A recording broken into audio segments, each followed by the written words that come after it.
Hey guys, Paul here. So today I've got a bit of a controversial-ish Yu-Gi-Oh topic because I sort of want to talk about the hypocrisy that some Yu-Gi-Oh players seem to have around like combo versus control decks and like what we all want out of Yu-Gi-Oh. So what I mean by this is it's a not uncommon complaint to hear that people kind of want Yu-Gi-Oh to like slow down, right? Over the last, half decade or so, it feels like the game is just sped up and up and up. We've got long combos, we've got big boards of, unbeatable boss monsters that just negate everything that you do or in some way interrupt it all. And it just feels like, if you lose the dice roll, you can't win. It sucks. And like, I'm tired of losing to Snake Eye. I'm tired of losing to Monodium. I'm tired of losing to just whatever kind of the big combo deck of the day is. And so many decks can do that now that it just feels like modern Yu-Gi-Oh is too much to handle.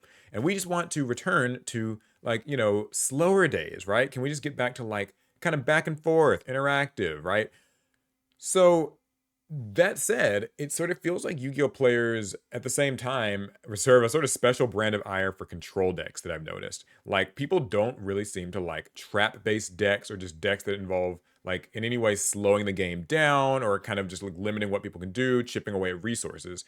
Case in point, players do not like facing Runic, right? And it's weird because Runic is a deck that actually does kind of what we sort of claim that we want out of Yu-Gi-Oh, which is it's got a lot of cards that are sort of one for one trades, and it doesn't even really like kill you in one turn, two turns, even three turns. Most of the time, they're not even getting to take their battle phase.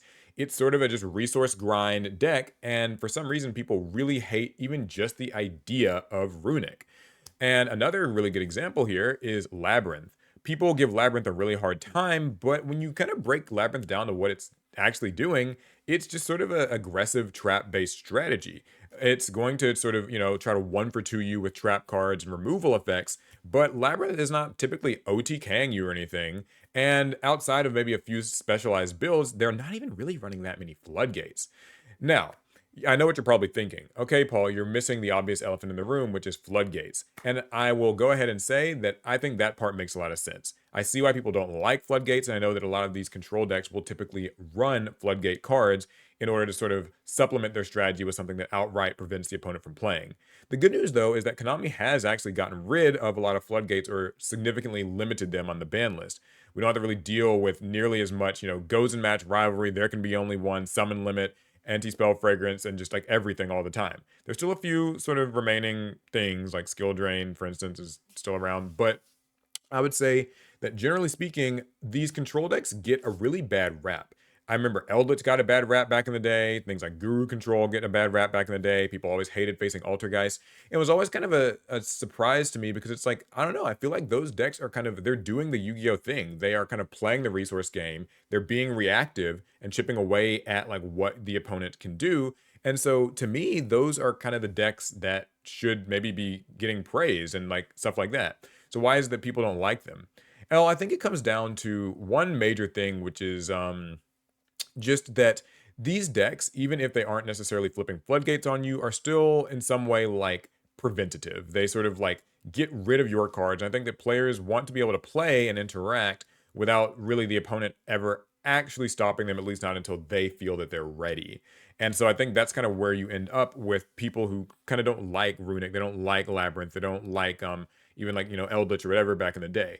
I also think it's probably a matter of like power level. Like I noticed that while some people don't like trap tricks, generally speaking, it kind of just skates by without really getting a lot of hate because the trap tricks deck doesn't feel overly strong.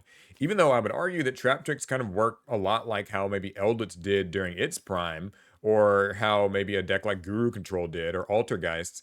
It sort of seems like trap tricks just don't get hate on because, well, the trap cards are still generally like one for one trades and they're amassing advantage, but like the monsters aren't super huge. So like maybe it's okay. It kind of feels weird. Like it just feels like it's a bit of a catch 22 where it's like your deck needs to like, I'll complain if you're playing like a solitaire deck, but I also don't want you to play like anything that's like too controlly, like maybe where it gets into like stun territory, perhaps. Like maybe that's the threshold that we don't like. And stun territory is sort of a subjective thing, but I guess that's where the floodgates come in and stuff like that, where there's like a card that says you can't do something in particular. Like maybe people are fine with their cards being removed, but it's like the moment that there's a card in the field that just says you can't, that's where the problem lies. And I get that. I obviously don't like facing, Fossil Dyna and Spectre Board or Stun or something like that. And so in that way I can certainly relate. But the thing is, like, no runic card, like, internally is saying you can't do something, and neither are any labyrinth cards. They aren't like kind of saying you can't activate stuff. So I guess I just think people should maybe like give those decks a little bit more credit.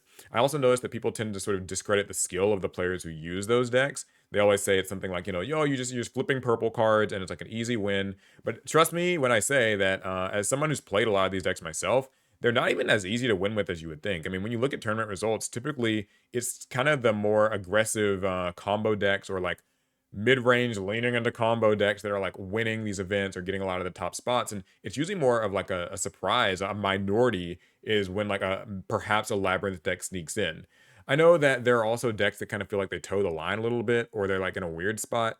Like I think Fluandereeze probably fits this category pretty well, where it sort of functions like a combo deck actually, in that you are summoning quite a lot of cards that just aren't special summons, and it does end on cards like Impin, or like use things like Harpy's Featherstorm, where it's just sort of saying like, no, you can't play. So even though it's like stun, it's also like combo, and so like that's an odd spot to be in. So maybe they're not included in the argument, but I definitely think that people should give some of the like more mid-rangey stuff a better rap. Where then are the areas that people do seem to be okay with? Well, I already mentioned trap tricks, but I've also found that people seem to actually really like stuff like Vanquish Soul, and even really decks like Unchained and Rescue Ace. Those are two decks that I kind of like a bit myself. Those don't seem to really nudge people the wrong way too much, even though they can be quite strong in their own right. I guess for them, maybe the benefit is that they tend to be kind of recursive.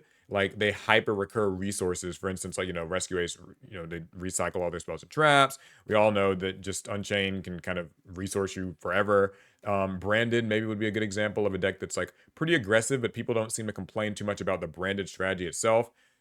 Gimmick puppet locking aside, I know that's totally separate. That gets into that whole preventative you can't play thing. So are those and these sort of modern mid-range decks? I know I'm using air quotes. I get it. It's hard to define what mid-range is and all that. I know. But, is that maybe where the sweet spot is, where these decks can do a lot offensively and can recur a lot of resources, but they rarely are telling you what you can't do. And so is that kind of what makes it like okay, what makes these decks okay and acceptable, perhaps, as opposed to something like an Eldritch back in the day, or the modern ones being like Labyrinth and Runic. Those were kind of the ones that I thought of. And also, just because I kind of want to ask, where do decks like Voiceless Voice factor in? I feel like it's kind of the latest of the sort of control decks that kind of just limit what you can do.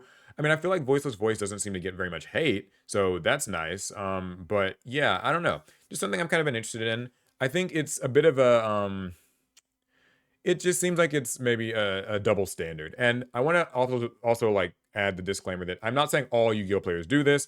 It's just something that I hear a lot at card shops and kind of on like, just online forums. People kind of like meme about like hating Fluandereeze, or I hate facing Runic, or I hate this.